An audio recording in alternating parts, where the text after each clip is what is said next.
Hello friends, welcome to the concept YouTube channel. मेरा नाम है विशाल चौहान और यूपीएससी सीएससी के लिए जनरल साइंस की जो हमारी सीरीज चल रही है उसमें आज हम पढ़ने जा रहे हैं टॉपिक एटम्स एंड मॉलिक्यूल्स।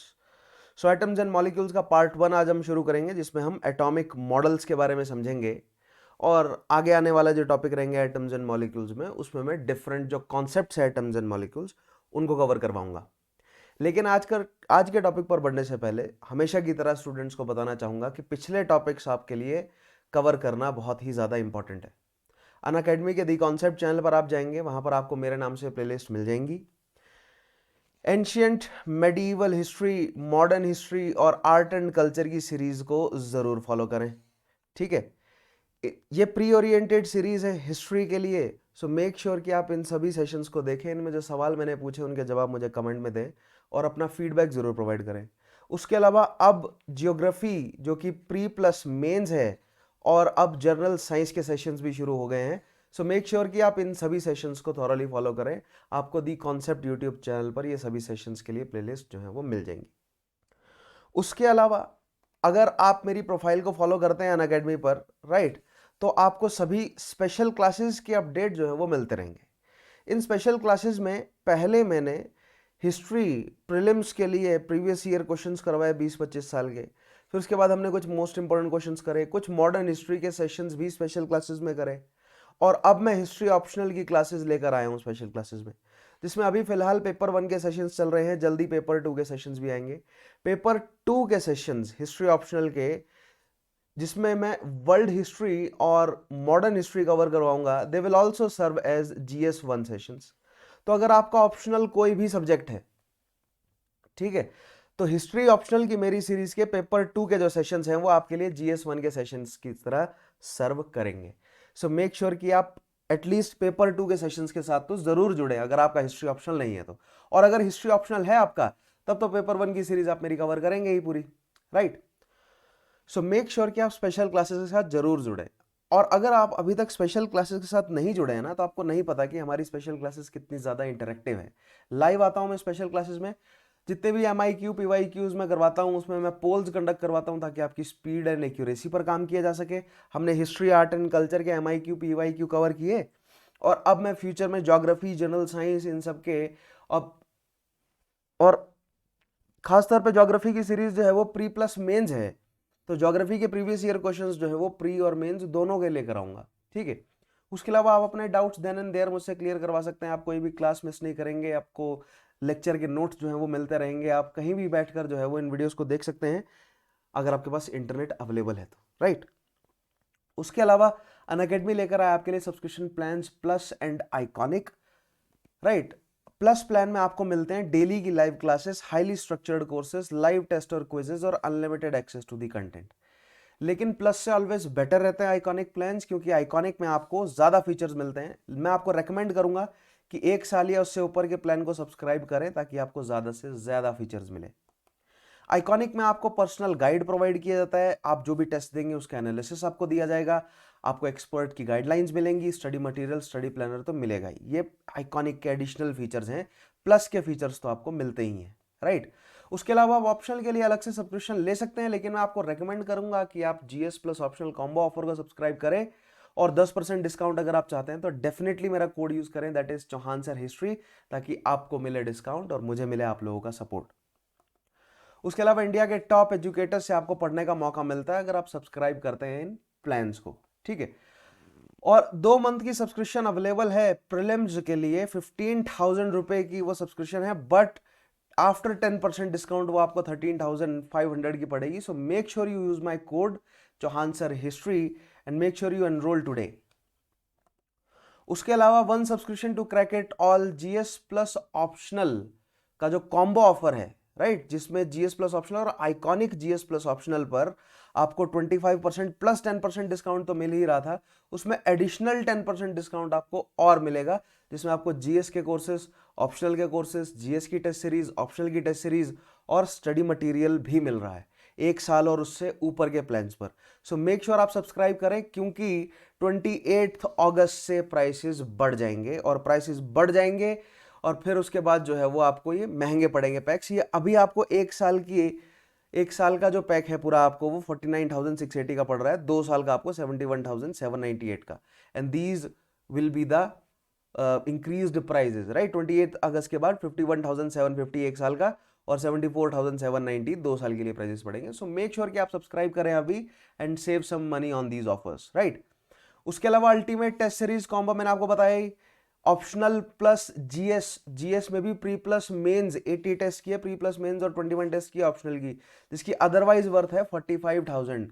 लेकिन अगर आप 1 साल या उससे ऊपर का प्लान सब्सक्राइब करते हैं जीएस प्लस ऑप्शनल, तो वो आपको 49,680 में कोर्सेज के साथ, देख रहे हैं, अदरवाइज कॉस्ट है 45,000, लेकिन अभी आपको 49,680 की पड़ रही है with courses with study material, right, and with of course test series तो मिल ही रही है। सो मेक श्योर आप सब्सक्राइब करें, बहुत बेहतरीन ऑफर चल रहा है, राइट। और यूपीएससी 5 in 1 ऑफर है, 10,000 की वर्थ का आपको स्टडी मटेरियल मिलता है 1 साल या उससे ऊपर के प्लान पर, राइट। उसके अलावा मेगा सब्सक्रिप्शन ऑफर तो रहता ही है, 1 साल की सब्सक्रिप्शन आपकी मेंस मतलब 2022 तक जो है वो वैलिड रहेगी, 1 साल की सब्सक्रिप्शन मेंस तक, राइट। उसके अलावा अगर आप एक साथ पेमेंट नहीं कर सकते हैं तो आपके लिए लोन की सुविधा अवेलेबल है, हर नई वीडियो के नीचे डिस्क्रिप्शन बॉक्स में आपको लिंक मिल जाएगा। उसके अलावा सीएससी एश्योरेंस देता है अनअकैडमी, 2 साल या उससे ऊपर की सब्सक्रिप्शन पर अगर आपको सेटिस्फैक्टरी रिजल्ट नहीं मिलता है तो 1 साल की एडिशनल सब्सक्रिप्शन अनअकैडमी आपको अपनी तरफ से प्रोवाइड करेगा। उसके अलावा मेंटरशिप डेज जो है वो, ये सभी ऑफर्स अवेलेबल हैं। मेक श्योर आप एनरोल करें by using my code Chauhan_sir_history and show some support to me. उसके अलावा 25 अगस्त से बैचेस शुरू हो गए हैं, 1 ईयर के बैचेस, 2 ईयर के बैचेस, 1 सितंबर से बैचेस शुरू हो रहे हैं। AIR1 मिशन AIR1 बैचेस जो है वो 360 coverage batches for UPSC CSC, right. Current affairs English, Hindi और इंग्लिश में कवर होंगे। सो मेक श्योर कि आप सब्सक्राइब करें और जुड़े इन सभी बैचेस के साथ। उसके अलावा फ्री टेस्ट सीरीज अवेलेबल है Unacademy Chunauti 1.0, pathfinder 5.0, world affairs 5.0। Make sure you enrol and use my code Chauhan sir history, right. उसके अलावा अनअकैडमी कॉम्बैट, यूपीएससी कॉम्बैट जो है वो हर संडे स्कॉलरशिप टेस्ट होता ही है, 4 करोड़ के पूल में से आपको स्कॉलरशिप मिलती है। To enrol make sure use my code Chauhan sir history, Hindi और इंग्लिश दोनों में अवेलेबल होगा, आप अपने एंड्रॉइड डिवाइस पर दे सकेंगे। Every Sunday 11 AM use my code Chauhan sir history and top rankers will get scholarships, right. So make sure कि आप सब्सक्राइब करें और जुड़े इन सभी कोर्सेज के साथ, राइट। अगर आपको स्कॉलरशिप मिलती है, मान लीजिए फर्स्ट 3 रैंक में अगर आप हैं तो 1 ईयर का प्लस सब्सक्रिप्शन आपको मिलता है, right. So make sure you enrol in this UPSC combat scholarship test. So let us start with today session. आज हमें जो है वो एटम्स एंड मॉलिक्यूल्स की कहानी को शुरू करना है, ठीक है। तो आपने क्लास 9 से ही या इनफैक्ट क्लास 8 से ही एटम के बारे में थोड़ा बहुत पढ़ना आपने शुरू कर दिया होगा, ठीक है। एटम्स एंड मॉलिक्यूल्स को आज हम थोड़ा और डिटेल में जाकर पढ़ेंगे। अभी तक हमने क्या कवर किया है जनरल साइंस में, या मैटर जो मैंने पिछला टॉपिक आपको कराया था, मैटर में हमने क्या क्या पॉइंट कवर किए हैं। तो मैंने आपको बताया था कि मैटर के 2 नेचर होते हैं, पार्टिकल और वेव नेचर, ठीक है। तो अभी हमने केवल मैटर का पार्टिकल नेचर समझा था, है ना। मैटर का जो वेव नेचर है वो आगे जब हम थोड़ा सा और एडवांस फिजिक्स में थोड़ा सा मतलब फिजिक्स पढ़ेंगे और फिजिक्स में भी थोड़ा सा बेसिक कॉन्सेप्ट से आगे जब हम बढ़ेंगे एडवांस कॉन्सेप्ट्स में, तब मैं आपको मैटर का वेव नेचर जो है वो समझाऊंगा, ठीक है। क्योंकि हमें वेव नेचर जो है वो समझना बहुत आवश्यक है, राइट। क्योंकि हमारे आसपास जितने भी ये डिजिटल कम्युनिकेशन आजकल हो रहा है वो सब वेव्स के रूप में ही हो रहा है। सो हमें वेव नेचर पार्टिकल का समझना बहुत जरूरी है, ठीक है। बट मैटर का वेव नेचर समझना बहुत जरूरी है। मैटर का पार्टिकल नेचर क्या है वो मैंने आपको समझा दिया था, है ना, कि हर मैटर जो है वो पार्टिकल से बना है, पार्टिकल्स के बीच में स्पेसेस हैं, पार्टिकल्स कभी एक दूसरे को टच नहीं करते, है ना। पार्टिकल्स जो हैं वो एक पार्टिकल्स हमेशा कांस्टेंट मूवमेंट में रहते हैं, उनके पास सर्टेन काइनेटिक एनर्जी रहती है ना। पार्टिकल्स के बीच में जो है वो इंटर पार्टिकुलर फोर्सेस रहते हैं, इंटर पार्टिकुलर स्पेसेस रहते हैं। तो क्या क्या कॉन्सेप्ट हमने मैटर टॉपिक में पिछले 4 टॉपिक जो कवर किए हैं उसमें हमने समझा है। तो सबसे पहले तो पार्टिकल नेचर क्या है, ठीक है। Inter particular spaces, inter particular forces के बारे में हमने समझा। उसके अलावा मैंने आपको बताया था कि डेंसिटी क्या है, विस्कोसिटी क्या है, राइट। उसके अलावा मैंने आपको मैटर के physical as well as chemical classification बताया था। तो हमने सॉलिड, लिक्विड, गैस के बारे में समझा था क्या है और कैसे सॉलिड, लिक्विड, गैस जो है वो एक दूसरे से अलग है। उसके अलावा मैंने आपको केमिकल क्या बोलते हैं क्लासिफिकेशन में आपको बताया था कि प्योर और मिक्सचर हैं। प्योर में जो है वो एलिमेंट एंड कंपाउंड्स, एलिमेंट में जो है वो metallic, non metallic, metalloids, compound में ऑर्गेनिक, इनऑर्गेनिक, मिक्सचर में homogeneous and heterogeneous.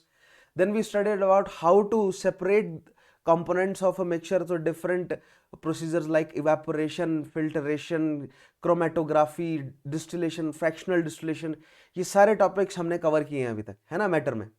So I hope, but जेस्ट क्या था इन टॉपिक का, हमने पिछले टॉपिक में ये समझा कि मैटर का पार्टिकल नेचर क्या है। अगर मैटर का पार्टिकल नेचर आपको समझ आया ना, तो आप उन सारे कॉन्सेप्ट्स को अच्छे से समझ सके होंगे। और आई होप मैं समर्थ रहा आपको मेटल का पार्टिकल नेचर समझाने में। ठीक है, अब बात आती है कि वो पार्टिकल क्या है ना। पिछले टॉपिक में मैंने आपको बताया था कि मेटल का पार्टिकल, उस पार्टिकल का नेचर क्या है। अब हम समझते हैं कि वो पार्टिकल एज इज है क्या, राइट। तो अगर आप किसी भी मैटर को कंसीडर करते हैं तो उसका जो फंडामेंटल यूनिट है उसको हम उसका पार्टिकल कह रहे हैं। और वो जो फंडामेंटल यूनिट है, आप कह सकते हैं कि that fundamental unit of a pure substance is an atom. ठीक है, और एन मॉलिक्यूल। एक प्योर सब्सटेंस का, मैंने बोला ना, chemical classification pure and mixture. So pure अगर कोई मैटर है तो उसका जो फंडामेंटल यूनिट होगा वो इधर क्या होगा, एटम, और क्या होगा, मॉलिक्यूल। ठीक है, तो अब हमें पार्टिकल समझने हैं किस तरह के पार्टिकल्स हैं। तो अब हम धीरे धीरे एटम्स और मॉलिक्यूल्स को समझना शुरू करते हैं, जिसमें हम सबसे पहले समझते हैं कि एटम क्या होता है। ठीक है, नाउ अगर आप कहेंगे कि एटम भी तो फिर सब एटॉमिक पार्टिकल से बना होता है, बट सब एटॉमिसिटी पर हम धीरे धीरे आगे बढ़ेंगे। बट सबसे पहले हम ये समझते हैं कि जो बेसिक फंडामेंटल जो पार्टिकल है वो क्या है, एटम है। अब आप कहेंगे कि सर जो मिक्सचर्स होते हैं, मिक्सचर्स भी तो कंपोनेंट से जुड़कर बनते हैं, और वो कंपोनेंट्स भी कहीं ना कहीं प्योर सब्सटेंसेस भी रहे होंगे अगर आप थोड़ा और डीप में जाएंगे, है ना। अगर आप केमिकल क्लासिफिकेशन कर रहे हैं, आपने प्योर और मिक्सचर्स में बांट दिया, मिक्सचर्स होमोजीनियस एंड हेटेरोजीनियस हैं। मिक्सचर के जो कंपोनेंट्स हैं, सॉल्वेंट, सॉल्यूट, वो भी तो कहीं ना कहीं प्योर सब्सटेंस हैं। वो भी तो कहीं ना कहीं, मतलब समझ रहे हैं, अगर मिक्सचर के भी आप कंपोनेंट्स को अलग अलग करें तो उसमें भी आपको प्योर सब्सटेंस मिल जाएंगे। That is why I only considered pure substance यार, मैंने मिक्सचर की बात नहीं करी, क्योंकि मिक्सचर में भी आप ढूंढेंगे। जैसे मान लीजिए एक सॉल्ट सॉल्यूशन है ना, एक होमोजेनियस मिक्सचर है ना, पानी में आपने नमक डाल दिया, बट अगर आप सॉल्वेंट सॉल्यूट को अलग अलग करेंगे तो वो प्योर सब्सटेंसेस है ना। एक साइड H2O का मॉलिक्यूल है, एक साइड NaCl का मॉलिक्यूल है, एंड मॉलिक्यूल जो है वो क्या है, प्योर सब्सटेंसेस है ना। मॉलिक्यूल या कंपाउंड्स एटम की जगह दूसरी, मतलब प्योर सब्सटेंसेस में मैंने क्या बोला था, एलिमेंट्स होंगे या तो कंपाउंड होंगे ना, है ना। और एलिमेंट किन से जुड़कर बने, एटम से जुड़कर बने। और कंपाउंड किन से जुड़कर बने, मॉलिक्यूल्स या एटम से जुड़कर बने। तो प्योर सब्सटेंसेस के फंडामेंटल यूनिट क्या हो गई, इधर एटम्स और मॉलिक्यूल्स। और अगर मॉलिक्यूल्स को भी आप तोड़ेंगे तो मॉलिक्यूल्स भी तो एटम से बना हुआ है। तो और आप डीप में जाएंगे, फंडामेंटल यूनिट क्या है मैटर की, तो फंडामेंटल यूनिट है मैटर की, not to talk about subatomic particles yet. So fundamental unit है मैटर की, चाहे वो किसी भी तरह का मैटर हो, प्योर हो, मिक्सचर हो, प्योर में भी एलिमेंट हो, कंपाउंड हो, राइट, मिक्सचर में होमोजीनियस हो, हेटेरोजीनियस हो, सभी तरह के मैटर का जो फंडामेंटल यूनिट है, ठीक है, विदाउट कंसिडरिंग सब एटॉमिक पार्टिकल्स तक ना तोड़ा जाए, तो एटम का फंडामेंटल यूनिट जो है वो कह सकते हैं। तो माय फ्रेंड्स, किसी भी तरह की साइंस को अगर आपको समझना है तो उसके फंडामेंटल को समझना, उसकी फंडामेंटल यूनिट को समझना बहुत जरूरी है, खास तौर पे केमिस्ट्री एंड फिजिक्स में। तो अगर मैटर को समझना है, मैटर के पार्टिकल, वेव नेचर दोनों को समझना है आपको अच्छे से, तो आपको एटम को समझना पड़ेगा अच्छे से। तो आज हम ये समझेंगे कि एटम की समझ जो है वो कहां से डेवलप होना शुरू हुई। मतलब वो शुरुआती साइंटिस्ट कौन से रहे जिन्होंने एटम को डिफाइन करने की कोशिश करी, राइट, या एटम किस तरह का है, उसकी शेप, उसका साइज, उसकी कंपोजिशन, वो सब एक्सप्लेन करने की कोशिश करी। और देखेंगे उन्होंने क्या क्या एक्सपेरिमेंट्स जो हैं वो परफॉर्म करे, राइट। सो लेट अस मूव। हो सकता है कि आपने पिछले टॉपिक्स ना देखे हो तो थोड़ी बहुत चीजें आपके सर के ऊपर से निकल जाएं, ठीक है। इसीलिए मैं बार बार बोलता हूं कि पिछले सेशंस को देखना जो है वो आपके लिए बहुत जरूरी है। तो कॉन्सेप्ट चैनल पर जाएं, मेरी प्लेलिस्ट आपको मिल जाएगी वहां पर, मेक श्योर आप पिछले सेशंस को कवर जरूर करें। ऑलराइट, आगे बढ़ते हैं। N atom is the smallest particle, ठीक है। एटम क्या है, smallest particle of an element that cannot usually exist independently and retain all its chemical properties and are defined as the basic building blocks of matter. अब देखिए इस एक statement में कितने सारे की फ्रेज हमें मिल रहे हैं, ठीक है। Now smallest particle of an element है ना, कोई भी एक एलिमेंट अलग, आयन है, गोल्ड है, सिल्वर है, ठीक है, उसका स्मॉलेस्ट पार्टिकल क्या है, उस एलिमेंट का एक एटम, यानी कि एटम्स से जुड़कर, मतलब सिमिलर तरह के एटम्स से जुड़कर जो है वो एलिमेंट बनते हैं, है ना। अगर आप आयरन की बात करें, मान लीजिए आपके सामने एक आयरन का बार है, इस तरह रखा हुआ है, और अगर आप कहें this iron is an elemental form, तो उसका मतलब क्या हुआ, उसका मतलब यह हुआ कि इस आयरन के बार में जितने भी पार्टिकल्स हैं, यानी जितने भी एटम्स हैं, वो सारे आयरन के ही हैं। सो यहां पर सवाल यह बनता है कि डिफरेंट एलिमेंट्स के एटम्स जो हैं वो एक दूसरे से कैसे डिफरेंट है ना। What is the difference between an atom of iron और अ सोडियम, ठीक है, सोडियम या और मतलब ऑक्सीजन और एक कार्बन के एटम में क्या डिफरेंस है, ठीक है। हमने तो कह दिया ना कि atom is the fundamental unit, but what is the difference between different elements, मतलब what is the difference between the different atoms of different elements, right. So difference है उनकी कंपोजिशन में, उनके सब एटॉमिक कंपोजिशन में, बढ़ते हैं सब एटॉमिक पार्टिकल्स की तरफ, राइट। बट यहां पर इस पहली स्टेटमेंट में से आपको बिल्कुल बेसिक पॉइंट उठाने, देखिए क्या क्या है। तो स्मॉलेस्ट पार्टिकल एलिमेंट का, now next thing, can not usually exist independently, यानी नेचर में ना आपको कोई एक एटम जो है वो अलग से घूमता हुआ नहीं मिलेगा, है ना। आपको ऐसा नहीं मिलेगा कि एक आयरन का एलिमेंट अलग से, एक आयरन एलिमेंट का जो है वो एक एटम अलग से घूमता हुआ मिल रहा है, नहीं। जो एटम्स हैं वो एक दूसरे से आपको, क्योंकि वो इतना छोटा पार्टिकल है, ठीक है, वो इतना छोटा पार्टिकल है कि वो मतलब अकेला जो है वो नहीं रह पाएगा। आप कहेंगे सर अकेला क्यों नहीं रह सकता, समझते हैं आगे धीरे धीरे, ठीक है। And retain all its chemical properties and are defined as basic building blocks of matter, ठीक है। अब हर एटम की डिफरेंट केमिकल प्रॉपर्टीज होगी, बहुत ध्यान से देखिए, इस एक स्टेटमेंट में से ना बहुत सारे फंडे निकल रहे हैं। हर एक एटम की डिफरेंट केमिकल प्रॉपर्टीज होगी, वो डिफरेंट केमिकल प्रॉपर्टीज होगी due to the different composition of that element, of that atom, ठीक है। दो एटम्स आपस में डिफरेंट क्यों हैं, क्योंकि उनकी कंपोजिशन अलग है। उनकी कंपोजिशन अलग क्यों है, क्योंकि उनमें अलग अलग संख्या है न्यूट्रॉन, प्रोटॉन और इलेक्ट्रॉन की। दो अलग अलग एलिमेंट, देखिए अगर आप आयरन की बार की बात करें, जैसे मैंने बोला ना, एक आयरन की बार है, मान लीजिए एक आयरन की बार इस तरह रखी हुई है, ठीक है, इसमें सारे एटम जो हैं वो किसके होंगे, आयरन के होंगे। दैट मीन्स सभी एटम की कंपोजिशन जो है वो क्या होगी, सेम होगी, यानी सभी एटम्स में न्यूट्रॉन, प्रोटॉन और इलेक्ट्रॉन का जो, समझ रहे हैं, जो रेशो है या जो कंपोजिशन है वो क्या रहेगा, वो सेम रहेगा। इसीलिए आप कहेंगे कि, और अगर ये सेम है that means they will all show the same chemical properties, right. That means the chemical property of any element depends upon its composition, that means neutron, protons और इलेक्ट्रॉन्स पर उसकी केमिकल प्रॉपर्टीज डिपेंड करेंगी। अब आपको बहुत ना ये अभी मतलब मोटी मोटी बात लग रही होगी, लेकिन धीरे धीरे जैसे जैसे हम टॉपिक में आगे बढ़ते जाएंगे, मैं आपको केमिकल प्रॉपर्टीज समझाऊंगा ना, मेटल्स, नॉन मेटल्स और मेटलाइड्स की, यानी कि प्योर सब्सटेंसेस की, फिर कंपाउंड्स की केमिकल एंड फिजिकल प्रॉपर्टीज को जैसे जैसे हम डिस्कस करते जाएंगे आपको क्लियर होता जाएगा। बट फंडामेंटल समझना बहुत जरूरी है कि वो केमिकल प्रॉपर्टीज इन इलेक्ट्रॉन, प्रोटॉन्स और न्यूट्रॉन्स की वजह से है, ठीक है। आई होप ये फंडा आपको क्लियर हुआ होगा। देखिए मैं बिल्कुल बेसिक समझाने की कोशिश कर रहा हूं ताकि हायर कॉन्सेप्ट्स आपको बहुत आसानी से समझ आए। अगर आपको ऐसा लगता है कि बेसिक्स आपके क्लियर हो रहे हैं, ठीक है, तो मुझे कमेंट में जरूर मेंशन करें, मुझे जानकर अच्छा लगता है, राइट, कि मेरी मेहनत से जो है वो बच्चों को फायदा पहुंच रहा है। नेक्स्ट पॉइंट देखिएगा, in most cases an atom consist of protons, neutrons and electron. अब मोस्ट केसेस कहा गया है यहाँ पर, है ना, हर केस में जरूरी नहीं है कि इलेक्ट्रॉन मौजूद हो, राइट, या हर केस में जरूरी नहीं है कि एक प्रोटॉन या न्यूट्रॉन मौजूद हो, है ना। बट मेजॉरिटी ऑफ एलिमेंट्स के लिए आप कहेंगे कि मेजॉरिटी ऑफ एलिमेंट्स के एटम्स जो हैं वो न्यूट्रॉन, प्रोटॉन और इलेक्ट्रॉन्स से मिलकर बने हैं, ठीक है। और हर एक एलिमेंट की डिफरेंट केमिकल प्रॉपर्टीज डिपेंड करती है इस न्यूट्रॉन, प्रोटॉन और इलेक्ट्रॉन की कंपोजिशन पर।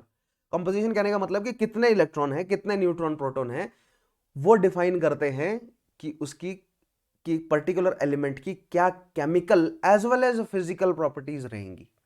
फिजिकल को अवॉइड नहीं करेंगे, फिजिकल प्रॉपर्टीज भी बहुत इंपॉर्टेंट है, right. It also physical properties they also depend upon this कि कितने इलेक्ट्रॉन, प्रोटॉन और न्यूट्रॉन है, राइट। आगे बढ़ते हैं। मतलब इनकी संख्या, इनका नंबर, इलेक्ट्रॉन, प्रोटॉन और न्यूट्रॉन का नंबर जो है वो किसी एलिमेंट की केमिकल और फिजिकल प्रॉपर्टीज को डिफाइन कर रहा है, ठीक है। तो आप कहेंगे कि सर क्या कुछ ऐसे एलिमेंट्स हैं जिनके सेम इलेक्ट्रॉन रहते होंगे, है ना, उनकी सेम इलेक्ट्रॉन की संख्या रहती होगी, बट डिफरेंट केमिकल और फिजिकल प्रॉपर्टीज हैं? ये सवाल आपके दिमाग में उठना चाहिए ना, कि सेम अगर न्यूट्रॉन या सेम प्रोटॉन की संख्या है बट डिफरेंट केमिकल और फिजिकल प्रॉपर्टीज है, तो वहां पर कौन कौन से फैक्टर जो है वो एक्ट कर रहे हैं, ठीक है। तो अभी तो नंबर, मैंने आपको बोला ना, कोई भी बड़ी घटना घट रही है तो नंबर ऑफ फैक्टर्स जुड़ते हैं। सो डिफरेंट एलिमेंट्स की डिफरेंट केमिकल और फिजिकल प्रॉपर्टीज होती है, उसमें पहला फैक्टर है नंबर ऑफ इलेक्ट्रॉन, न्यूट्रॉन और प्रोटॉन्स प्रेजेंट इन देम, ठीक है। These are the subatomic particles that constitute an atom. ये हमने अभी तक, ये हमें समझ आ गया, हमें पता है, बट आज का जो चैप्टर है हम ये स्टडी करेंगे कि हमें ये कैसे पता चला, वो शुरुआती साइंटिस्ट कौन है जिनसे हमें पता चला, राइट। आगे बढ़ते हैं। The protons and neutrons are found in the centre. अभी तक हमें क्या पता है, या जो मॉडर्न जो एटम का डिजाइन है वो क्या बोलता है कि proton and neutron are at the centre of the atom called the atomic nucleus. वो न्यूक्लियाई है, मतलब सेंटर में है, राइट। और इलेक्ट्रॉन्स जो हैं वो दे मूव अराउंड। इलेक्ट्रॉन्स जो हैं वो आस पड़ोस में ऐसे घूम रहे हैं, ठीक है, मधुमक्खी जैसे घूमती है ना अपने छत्ते के अराउंड। एक क्लाउड में इलेक्ट्रॉन जो है वो एक क्लाउड में आस पड़ोस में घूम रहे हैं, किसके, न्यूक्लियस के, right. Electrons move around centre of nucleus in region known as electron clouds. लेकिन ये आज हमें समझ है कि न्यूक्लियस बीच में और उसके आसपास इलेक्ट्रॉन जो है वो भिन भिना रहे हैं क्लाउड में, ठीक है। बट पहले जो है वो ये समझ नहीं थी, है ना। देखते हैं कि कैसे कैसे ये मॉडर्न जो है वो मॉडल तैयार हुआ है, किसका, एटम का। तो एग्जाम्पल क्या है, हाइड्रोजन एटम, सोडियम एटम, ठीक है। एलिमेंट्स के बारे में आगे पढ़ेंगे, पीरियोडिसिटी जब आपको मैं समझाऊंगा, ठीक है। अब हम एक एक करके देखते हैं शुरुआती जो है वो एटॉमिक थ्योरीज क्या क्या है। तो जॉन डाल्टन के बारे में बात करते हैं पहले। जॉन डाल्टन एटॉमिक, जिसको हम डाल्टन्स एटॉमिक थ्योरी बोलते हैं। The postulate of Dalton's atomic theory are as follows, ठीक है। अब जॉन डाल्टन जो है वो एफआरएस हैं, रॉयल सोसाइटी के फेलो हैं, एक ब्रिटिश हैं, और इन्होंने मतलब क्या बोलते हैं, पोलीमैथ हैं, ये काफ़ी सारे सब्जेक्ट्स पर स्टडी कर रहे थे। ही ऑल्सो मतलब इन्होंने क्या बोलते हैं, माउंटेन्स की हाइट को नापने पे भी स्टडी करी है। इन्होंने कलर ब्लाइंडनेस की ट्रीटमेंट पर भी स्टडी किया थोड़ा सा, और उसके अलावा इन्होंने एक एटॉमिक थ्योरी भी जो है वो प्रोपाउंड करी है। और उसके अलावा प्रेशर, गैशियस प्रेशर और लिक्विड प्रेशर के ऊपर भी डाल्टन्स ने जो है वो थ्योरीज दी हैं। जब हम प्रेशर के बारे में पढ़ेंगे geography as well as physics में, वहां पर डाल्टन की थ्योरीज लेकर आएंगे।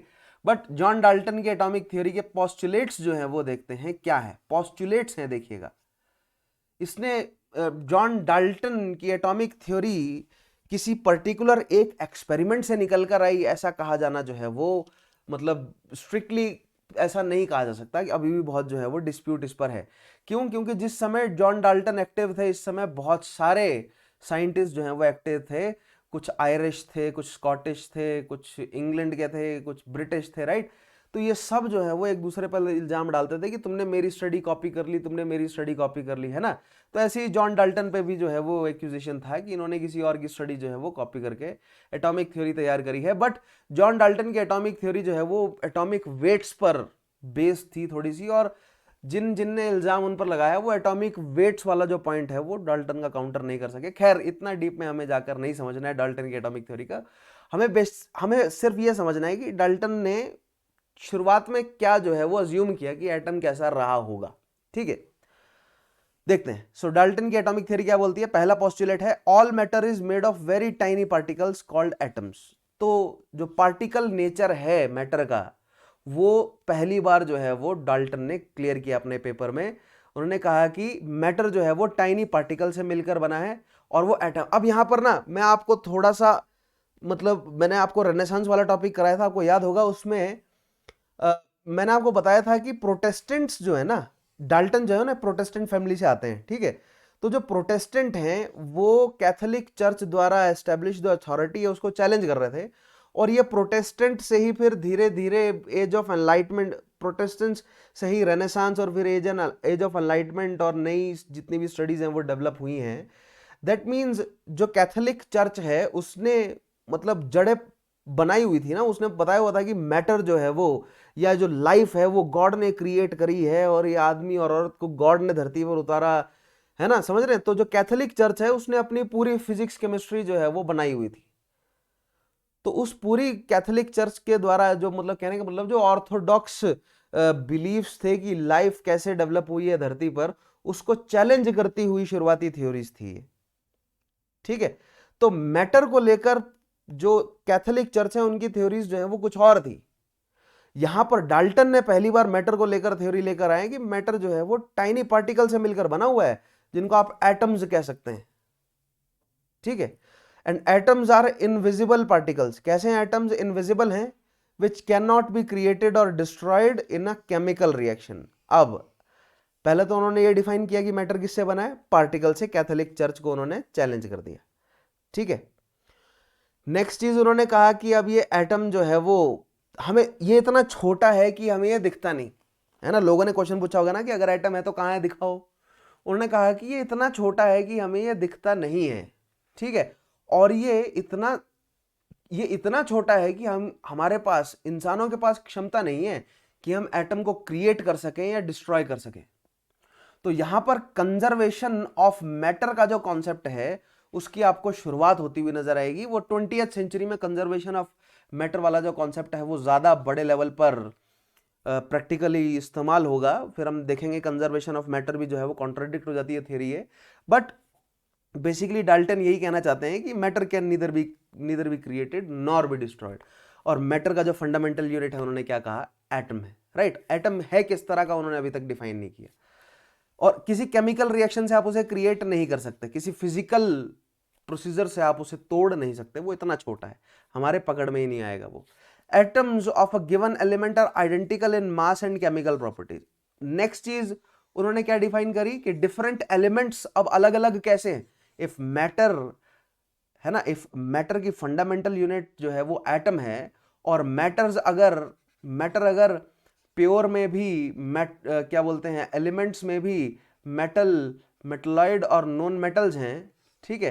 तो how these metalloids and non metals are different, because they have different atoms in them, and how the different atoms are different from each other, because they have different masses, है ना, different masses हैं उनके। लेकिन अभी तक Dalton ये नहीं बता पाए थे कि वो डिफरेंट मासेस क्यों हैं। अब हमें पता है ना वो डिफरेंट मासेस इसीलिए हैं क्योंकि डिफरेंट नंबर ऑफ सब एटॉमिक पार्टिकल्स है उनके अंदर, राइट। बट उन्होंने क्या कहा कि atoms of given element are identical in mass, मतलब आयरन को अगर आप लेंगे तो उनके सभी के एटम बराबर होंगे और सभी की केमिकल प्रॉपर्टीज सेम होंगी। वो क्यों होंगी, वाई के जवाब जो है वो अभी तक डाल्टन अपनी एटॉमिक थ्योरी में नहीं दे सके थे। बट डाल्टन ने जो है वो रास्ता प्रशस्त कर दिया और उसके ऊपर फिर फर्दर स्टडीज होती गई, ठीक है। तो आप समझ रहे हैं ना। अब आई गेस मैंने आपको पार्टिकल नेचर पहले समझाया, तो आई गेस आपको जो है वो ये सारी चीजें समझने में फायदा हो रहा होगा। अब अपने आप को एक बार स्कूल में ले जाइए। 9th और 10th में जब आपने मैटर, या 11th में जब आपने मैटर और इन सारी चीजों को फर्दर आगे पढ़ा था, अगर आपने 11th में साइंस ऑप्ट किया था, तो क्या आपको तब इस तरह समझ आई थी डाल्टन की एटॉमिक थ्योरी, है ना। तो क्या आपको ये फंडा समझ आया ना कि कॉन्सेप्ट अगर पता चल जाए। अब डाल्टन की atomic theory is the application of that learned concept. हमने मैटर के कॉन्सेप्ट को समझा ना, अब हम उसको अप्लाई कर रहे हैं डाल्टन की एटॉमिक थ्योरी पर, ताकि हमें डाल्टन की एटॉमिक थ्योरी पता चल जाए। तो समझ आ गई अब डाल्टन की एटॉमिक थ्योरी क्या है, राइट। आगे बढ़ते हैं। Next, atoms of different elements have different masses and chemical properties, ठीक है, ये पॉइंट हमने किया discuss. Atoms combine in the ratio of small whole numbers to form compound. अब दूसरी चीज ये, अब उसने कहा कि मैटर है, मैटर जो है वो प्योर है, और प्योर में भी जो है वो क्या है, एलिमेंट है। लेकिन एलिमेंट का फंडामेंटल यूनिट है एटम। अब ये डिफरेंट एटम्स, मतलब आयरन का एटम और ऑक्सीजन का एटम जुड़कर जो है वो एक सर्टेन रेशो में जुड़कर जो है वो आयरन ऑक्साइड, जिसको हम रस्ट बोलते हैं, ठीक है, आयरन ऑक्साइड जो है वो क्रिएट करेगा। सो कंपाउंड फॉर्मेशन को यहां पर डाल्टन ने किससे समझाया? पार्टिकल नेचर से समझाया कि कंपाउंड, डिफरेंट कंपाउंड कैसे बन रहे हैं। अभी तक डिफरेंट कंपाउंड के बनने पर क्लियर थियरी नहीं थी, एटलीस्ट पार्टिकल थियरी नहीं थी। ये बेसिकली हम क्या है, atomic theories are what, these are particle theories ना, ठीक है। Next is the relative number and kinds of atom are constant in a given compound. और मान लीजिए कोई भी एक कंपाउंड है, मान लीजिए अगर ग्लूकोज है तो ग्लूकोज में सेम रहेगा, मतलब ग्लूकोज के हर मॉलिक्यूल में, हर मॉलिक्यूल की कंपोजिशन जो है वो सेम रहेगी एटॉमिक वाइज, है ना। यानी कार्बन, हाइड्रोजन और ऑक्सीजन के नंबर्स जो हैं वो ग्लूकोज के हर मॉलिक्यूल में सेम रहने वाले। ग्लूकोज के मॉलिक्यूल का फॉर्मूला आप मुझे तुरंत कमेंट में जरूर बताएं। आगे बढ़ते हैं, कंस्टिट्यूएंट ऑफ एन एटम। अब एटम के अंदर है क्या क्या? तो इलेक्ट्रॉन, प्रोटॉन और न्यूट्रॉन है। अब हम समझते हैं कि इलेक्ट्रॉन, प्रोटॉन, न्यूट्रॉन क्या है, और कुछ उनके बारे में बेसिक फैक्ट्स भी उठाएंगे, और फिर हम देखते हैं डिफरेंट एटॉमिक थ्योरीज और क्या क्या है। तो सबसे पहले तो डाल्टन की एटॉमिक थ्योरी के पोस्टुलेट्स जो हैं वो हमें समझ आए। कुछ खास एक्सपेरिमेंट डाल्टन ने नहीं किया, बट पार्टिकल नेचर को वो समझ सका, ठीक है। पार्टिकल नेचर पर बिल्कुल बेसिक समझ जो है वो उसने डेवलप कर ली थी, and he was in the right track, है ना। देख रहे हैं ना आप, सही ट्रैक पर जा रहा है वो। बस उस समय उसके पास उतने एक्सपेरिमेंट्स करने के लिए इक्विपमेंट नहीं रहे होंगे, जो कि बाद में रदरफोर्ड या जे थॉमसन, बोहर वगैरह के पास जो रहे, ठीक है। आगे बढ़ते हैं। Constituents of an atom consist of 3 fundamental particles. कौन कौन से? Electron, proton and neutron. ये हम समझ गए, है ना। एक एटम के अंदर 3 चीजें, जिसमें प्रोटॉन और न्यूट्रॉन सेंटर में है और इलेक्ट्रॉन जो है वो आजू बाजू घूम रहे हैं इसके, right. Now protons and neutrons, जिनको न्यूक्लियॉन्स भी कहते हैं क्योंकि they are at the nucleus of an atom, are found in the nucleus of atoms. The nucleus of an atom is surrounded by empty space in which there are electrons. अब nucleus के around क्या है? ये cloud है। इस cloud में electron जो है वो ऐसे भिन्न भिन्न आ रहे हैं। पहले ये माना जाता था कि ये फिक्स ऑर्बिटल में घूम रहे हैं, जैसे प्लेनेट जो है वो सन के अराउंड घूम रहे हैं। पहले ये माना जाता था कि इलेक्ट्रॉन भी घूम रहे हैं ऐसे, है ना। प्लैनेट्स के साथ कंपेयर कर दिया गया कि प्लैनेट्स भी तो घूम रहे हैं, तो उसके साथ कंपेयर कर दिया। बट फिर धीरे धीरे पता चला, खैर समझते हैं आगे, इसी चीज को समझना है हमें कि इलेक्ट्रॉन क्लाउड वाला फंडा क्या है, राइट। नाउ इलेक्ट्रॉन देखते हैं क्या है। It was discovered by J Thomson, right. अब जितने भी आप मेजॉरिटी ये फाइंडिंग्स होती हुई देखेंगे ना, ये सभी कहीं ना कहीं आपको FRS है, ये है ना, फेलोशिप ऑफ रॉयल सोसाइटी है ये। अब आप कहेंगे सर कहीं FRS का हाथ तो नहीं है, क्योंकि कुछ ऐसे आगे, जैसे कि क्या बोलते हैं, यहां मैं आपको दिखाता हूं, गोल्डस्टीन है। जैसे गोल्डस्टीन जो है वो एक जर्मन साइंटिस्ट थे, जिन्होंने प्रोटॉन के बारे में खोज करी और सब कुछ किया। बट रदरफोर्ड के एक्सपेरिमेंट्स जो हैं वो ज़्यादा पॉपुलर हुए, क्योंकि रदरफोर्ड जो है वो FRS हैं, OM भी हैं, राइट। सिमिलरली जे थॉमसन भी जो है वो क्या है, फेलो ऑफ रॉयल सोसाइटी है। तो आपको यहाँ पर कहीं ना कहीं ब्रिटिश डोमिनेंस जो है वो दिखेगी 18th 19th सेंचुरी में भी, खास तौर पे साइंस फील्ड में भी ब्रिटिश डोमिनेंस आपको दिखेगी, क्योंकि मेजॉरिटी इस समय जो है वो सबसे ज़्यादा कॉलोनीज ब्रिटिश की थी। बड़ी, मतलब ग्लोबल जो सुपर पावर है वो क्या था, वो ब्रिटेन एम्पायर ही था। तो साइंसेस भी मतलब उन्हीं की यूनिवर्सिटीज़ और उन्हीं की रॉयल सोसाइटी से ही जो है वो ये सारे फंडे जो हैं वो डेवलप हो भी रहे थे, ठीक है। अब मैं आपको जैसे ज्योग्राफी वाले टॉपिक में इससे अगर बाद में आया वो टॉपिक या अगर पहले आया होगा, तो मैं आपको ग्रीनविच मीन टाइम समझाऊंगा, GMT क्या होता है ना। GMT लंदन से गुजरता है, तो पूरी दुनिया का टाइम जो है वो इंग्लैंड के टाइम के हिसाब से चल रहा है, लंदन के हिसाब से चल रहा है। तो उन्हीं के हिसाब से क्यों चल रहा है? क्योंकि जिस समय ये सारे कॉन्सेप्ट जो है वो डेवलप हो रहे थे, ग्लोबल सुपर पावर ब्रिटेन था, तो उन्होंने अपने अराउंड सारा सिस्टम जो है वो डेवलप किया है, ठीक है। सो खैर ये पॉलिटिकल मामला है, बट स्टिल पॉइंट ये है कि बहुत सारे ऐसे साइंटिस्ट थे जिनकी स्टडीज को अपनाकर जो है वो FRS के साइंटिस्ट ने मतलब आगे बढ़ाया है, ठीक है। आइंस्टीन भी सेम एज आइंस्टीन जो है वो क्या बोलते हैं, जर्मन ऑस्ट्रियन रीजन के थे, और फिर वहां से वो US मूव किया उन्होंने। तब सुपर पावर का जो क्या बोलते हैं शिफ्ट है वो ब्रिटेन से US की तरफ चला गया था, राइट। फिर अब US जो है वो स्टडी कर रहा था फिर फर्दर। बट पॉइंट ये है मेरा कि FRS है, रॉयल सोसाइटीज़ हैं, कैम्ब्रिज यूनिवर्सिटी हैं, ऑक्सफोर्ड वगैरह हैं, इन सब ने डिफाइन किया है। जैसे फॉर एग्जांपल इंग्लिश लैंग्वेज के वर्ड्स को, वोकैबुलरी को ये डिफाइन करती है ऑक्सफोर्ड, कैम्ब्रिज वगैरह, राइट। तो they have certain degree of authority कि कितनी इंफॉर्मेशन जो है वो निकालनी है, कितनी नहीं निकालनी है, ठीक है। खैर, पॉलिटिकल जो मैटर्स हैं उस पर हम आगे डिस्कस करेंगे जब वर्ल्ड हिस्ट्री कवर कर रहे होंगे, तो ये FRS वगैरह क्या है आपको मैं अच्छे से समझाऊंगा एंड हाउ दे वर्क हम समझेंगे, ठीक है। बट इग्नोर नहीं करना है आपको, मतलब नाइव नहीं रहना ना, हमें समझना है ग्लोबल ऑर्डर्स को। मैंने आपको हमेशा से बोला है कि कोई भी चीज पढ़नी है, हम साइंस भी पढ़ रहे हैं तो ग्लोबल पर्सपेक्टिव से पढ़ेंगे हम, समझ रहे हैं, ठीक है। नाउ अब इलेक्ट्रॉन के बारे में देखते हैं। इट हैज रिलेटिव मास। अब रिलेटिव, अब आई होप मैं रिलेटिविटी आपको समझा सका हूंगा। Relative mass of 0.00045439। और जब भी हम सब एटॉमिक पार्टिकल्स के रिलेटिव मास कैलकुलेट करते हैं तो we relate them to neutron, और न्यूट्रॉन का मास लेते हैं हम 1 यूनिट, ठीक है। न्यूट्रॉन का मास हम 1 यूनिट लेते हैं और न्यूट्रॉन के मास से हम कंपेयर करते हैं बाकी सभी सब एटॉमिक पार्टिकल्स के मास को।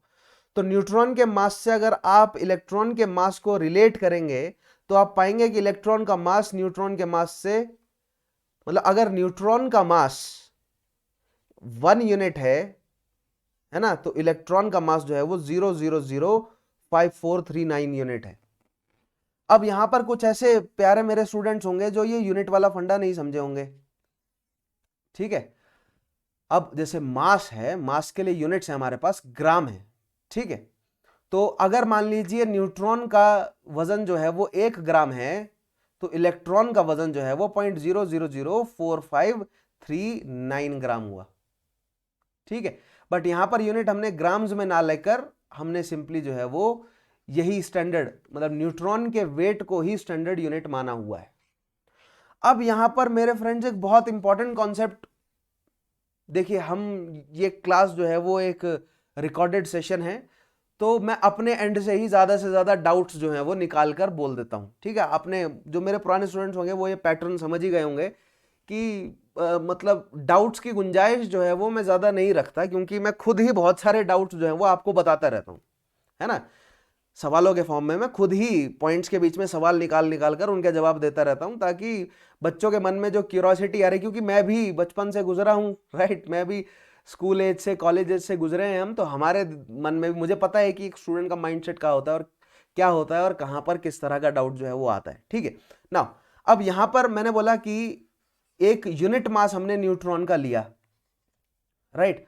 और अगर 1 यूनिट मास न्यूट्रॉन का लेते हैं तो 0.004539 यूनिट मास जो है वो किसका होता है, इलेक्ट्रॉन का होता है, relative mass, right. Relative mass, relative density, relative viscosity, इन सारे रिलेटिव वाला जो कॉन्सेप्ट है ये धीरे धीरे फिजिक्स में मैं डेवलप करूंगा आपका। बट यहां पर पॉइंट मेरा ये है, तो आप कहेंगे कि क्या सर सभी एलिमेंट के न्यूट्रॉन सेम होते हैं, क्या सभी एलिमेंट के प्रोटॉन सेम होते हैं, क्या सभी एलिमेंट के इलेक्ट्रॉन सेम होते हैं?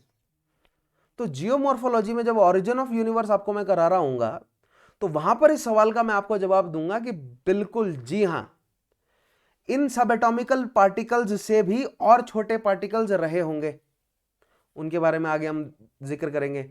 उनसे जुड़कर न्यूट्रॉन, प्रोटॉन्स और इलेक्ट्रॉन बने, एंड देन न्यूट्रॉन, प्रोटॉन और इलेक्ट्रॉन एक दूसरे के साथ जुड़े अलग अलग कंपोजिशंस में, अलग अलग प्रोपोर्शंस में, जिस वजह से हमें डिफरेंट एलिमेंट्स देखने को मिलते हैं। यानी कि अगर एक प्रोटॉन, एक इलेक्ट्रॉन, एक न्यूट्रॉन अगर आकर जुड़ जाए तो एक एलिमेंट बन जाएगा। सिमिलरली न्यूट्रॉन प्रोटॉन की संख्या जुड़ती गई, इलेक्ट्रॉन की संख्या जुड़ती गई, तो डिफरेंट डिफरेंट एलिमेंट्स हमें मिलते रहेंगे, राइट। दैट मीन्स सभी एलिमेंट्स के, सभी एटम्स के जो फंडामेंटल यूनिट्स हैं, एटम्स की भी, फंडामेंटल तो नहीं लेकिन एटम्स की जो सब एटॉमिक यूनिट्स हैं, यानी neutron, proton and electron, they are same for every element, right. बस उनकी अलग अलग कंपोजिशन की वजह से एलिमेंट जो है वो अलग अलग केमिकल और फिजिकल प्रॉपर्टीज बताते हैं, है ना। दैट मीन्स आयरन जो है वो आयरन तभी है जब उसमें आप मुझे बताएंगे कितने न्यूट्रॉन होते हैं एक आयरन के एलिमेंट में, कितने प्रोटॉन होते हैं और कितने इलेक्ट्रॉन होते हैं, ठीक है, तुरंत कमेंट में बताएंगे। अभी एटॉमिसिटी क्या होती है, एटॉमिक नंबर, एटॉमिक मासेस क्या होते हैं, वो कॉन्सेप्ट मैंने आपको नहीं बताया है, इसलिए हम इन सब पॉइंट्स पर डिस्कस अभी नहीं कर रहे हैं। नेक्स्ट टॉपिक हमारा वही होगा, है ना, कॉन्सेप्ट आपको मैं समझाऊंगा। सो यहां पर क्या बात कर रहे थे हम, रिलेटिव मास की। It has relative mass of 0.000543 as compared with mass of neutron being. और अदरवाइज अगर आप एसआई यूनिट्स में देखेंगे तो एसआई यूनिट्स में मास है इलेक्ट्रॉन का 9.109 इंटू 10⁻31 kg। ये ऊपर था सब, मतलब क्या बोलते हैं, ये पावर्स में आएगा, -31 किलोग्राम। -31 किलोग्राम, समझ रहे हैं, अपॉन में 31 जीरोज हैं। ये -31 का मतलब क्या होता है कि ये नीचे है इस तरह, यहां पर ऐसे क्या बोलते हैं, इधर है 10 × 31 ऐसे, अपॉन में 31 जीरोज हैं। आई होप आपको ये नोटेशन वाला मतलब सिस्टम जो है वो पता होगा, राइट। अगर नहीं पता है तो मैथमेटिक्स वाले पोर्शन पर जाइए, आप इस चीज को जरूर सीखें, ठीक है। इट हैज रिलेटिव, अब रिलेटिव चार्ज की बात करते हैं तो रिलेटिव चार्ज क्या है, -1 का। एंड इट्स एब्सोल्यूट चार्ज जो है वो, यानी अगर स्टैंडर्ड यूनिट्स में आ जाएं, कूलम्ब में अगर आप देखेंगे तो चार्ज है -1.6 into 10⁻, sorry not -1.6, 1.6 into 10⁻⁻19 coulomb का चार्ज है। अब ये कूलम्ब क्या कहानी है, चार्ज क्या होता है, ये आपको फिजिक्स वाले टॉपिक में आगे मैं आपको डिटेल में समझाऊंगा कि चार्ज जो है वो क्या फंडा है। बहुत ही मतलब ओवरऑल अगर आप पढ़ेंगे तो आपने क्या पढ़ा होगा कि एक पॉजिटिव होता है चार्ज, एक नेगेटिव होता है चार्ज, राइट, बट रिलेटिव होता है चार्ज, है ना। हमें फिजिक्स या केमिस्ट्री समझनी है रिलेटिविटी से। आइंस्टीन साहब जो हैं वो रिलेटिविटी बहुत कॉम्प्लेक्स तरीके से समझा के गए हैं, लेकिन मैं थोड़ा सा आपको इजी तरीके से समझाने की कोशिश करूंगा, ठीक है। तो इनका रिलेटिव चार्ज है -1। किससे रिलेट किया हमने, न्यूट्रॉन से। न्यूट्रॉन से अगर आप रिलेट करते हैं ना, एक न्यूट्रॉन से, एक न्यूट्रॉन रखें आप, एक इलेक्ट्रॉन रखें आप और एक प्रोटॉन रखें, तो अगर आप चार्ज रिलेट करेंगे ना तो इलेक्ट्रॉन का चार्ज जो है वो क्या आएगा, -1, प्रोटॉन का चार्ज क्या आएगा, +1, और न्यूट्रॉन का चार्ज आएगा न्यूट्रल। तो न्यूट्रॉन से रिलेट करेंगे तो इलेक्ट्रॉन -1 है, प्रोटॉन जो है वो +1 है। अब ये चार्ज क्या होता है, मैं चार्ज वाले फंडे में अभी नहीं उतरूंगा, फिजिक्स में ले जाऊंगा, वहां पर आपको डिटेल में चार्ज समझाऊंगा, ठीक है, कि चार्ज का कॉन्सेप्ट क्या है। बहुत बेहतरीन कॉन्सेप्ट है चार्ज का, एंड इट्स एब्सोल्यूट चार्ज। और अगर आप यूनिट्स में देखेंगे तो 1.6 into 10⁻⁻19 coulomb. Coulomb is the unit of charge. जैसे मास की यूनिट, मास को नापने के लिए हम ग्राम्स में नापते हैं, तो हम चार्ज को नापते हैं कूलम्ब्स में। It was discovered in cathode ray experiments. अब कैथोड रे एक्सपेरिमेंट्स क्या है, आइए हम समझते हैं, ठीक है, जिससे हमें पता चला कि एटम में क्या है। जे थॉमसन ने कैथोड रे एक्सपेरिमेंट्स करे और जिससे हमें पता चला कि एक एटम के अंदर इलेक्ट्रॉन मौजूद है, और इलेक्ट्रॉन में क्या है, नेगेटिव चार्ज है। Electron is negatively charged. तो आपको पता होगा कि जो सिमिलर चार्ज हैं they do what, they repel each other, है ना। पॉजिटिव पॉजिटिव एक दूसरे से दूर जाएंगे, नेगेटिव नेगेटिव एक दूसरे से दूर जाएंगे, and positive negative opposite charge they attract each other. अब ये रिपल्सिव और attractive forces, how they work, how the forces work, how the interparticular forces work, how gravitational force work, how charge force work, ये कुछ force कैसे काम करता है, ये एक ऐसा कॉन्सेप्ट है जो आज तक साइंटिस्ट को बैफल करता है। लेकिन जब फिजिक्स में आपको मैं ले जाऊंगा तो वहां पर फोर्स, जब कॉन्सेप्ट आपको मैं समझाऊंगा क्या है, फोर्स इज इक्वल टू, अगर F is equal to ma भी अगर होता है तो फोर्स मैं आपको समझाऊंगा बहुत मजे से, राइट। तो मैं आपको रिपल्सिव, अट्रैक्टिव, ग्रेविटेशनल, इन सभी फोर्सेस के बारे में अच्छे से समझाऊंगा, how they work, right. But वो फिजिक्स वाला पार्ट है। केमिस्ट्री में अगर मैं अभी कवर करने लग जाऊं तो फिर अलग अलग सब्जेक्ट पढ़ाने का फायदा ही क्या रह जाएगा, है ना। आगे बढ़ते हैं। Now this is the cathode ray experiment. अब कैथोड जो है वो कौन सी होती है, जो नेगेटिव साइड होती है ना। अगर आप एक सेल को लेंगे, है ना, एक बैटरी को अगर आप लेते हैं, बैटरी में दो रॉड होती हैं, कैथोडिक रॉड होती है और एक एनोडिक। जो कैथोड होती है वो नेगेटिव वाली और एनोड जो है वो पॉजिटिव वाली होती है। अब सेल किस तरह काम करता है, बैटरी किस तरह काम करती है, ग्रेजुअली हम धीरे धीरे समझेंगे, ठीक है। बट अभी बेसिक इतना समझ लीजिए कि एक सेल के अंदर जो नेगेटिव वाला जो साइड होता है दैट इज योर कैथोड, और जो पॉजिटिव वाला होता है वो क्या होगा, आपका एनोड, राइट। नाउ अब मैंने आपको ये बताया था कि करंट कैसे फ्लो करता है। करंट क्या होता है, इलेक्ट्रॉन जो है वो एक एटम से दूसरी एटम की तरफ इलेक्ट्रॉन मूव करेगा, तो ऐसे इलेक्ट्रॉन जो है वो आगे मूव करते रहते हैं, हेंस करंट इस तरह फ्लो करता है, ठीक है।